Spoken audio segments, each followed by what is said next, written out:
So here I have a parabola with equation y equals x squared and it intersects a line with equation y equals 16.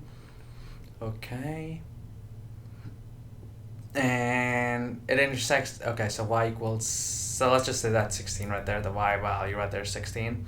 And if it's a line at y equals 16, all that means is that there's a horizontal line at y equals 16. So it's going to intersect it there, it's going to intersect there, and saying those points are point A and B. And it's asking me what is the length of AB. So let's write this equation now. I have y equals x squared as the graph of the parabola, and the graph of that line is y equals 16. So it intersects there, it intersects there. And it's asking me to find the distance or the length of the line AB. So if I can figure out what that point is right there, right? And if I can figure out what that point is right there, the x values of that graph, I can figure out the distance, because then I'll be able to figure out the distance from here to here and the distance from here to here to tell me the total distance. So let's say if the line, which is y equals 16, let me just redraw that, intersects the graph at that point, that means that the graph, the y value of the graph at that particular point are the same.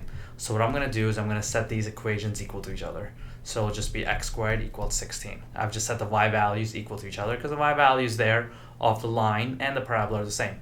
And then I'll solve for my x. If x squared equals 16, you know that x has to be plus or minus 4. So x will be negative 4 or x will be 4. So that implies that that point right there is negative 4 because that's the x value, right? Not negative 14, negative 4, there you go. And this point will be 4 because that's the positive side. So the distance from negative 4 to here will be 4, and the distance from here to here will also be 4, making that total distance to be 8. So I can say that the distance of line A to B will be 8. All I did was I set the equations equal to each other, which helped me solve for my x values, and my x values were negative 4 and 4. That implied the distance from here to here was 4, from here to here was also 4, for a total distance of 8. Really just setting the equations equal to each other. Answer choice B.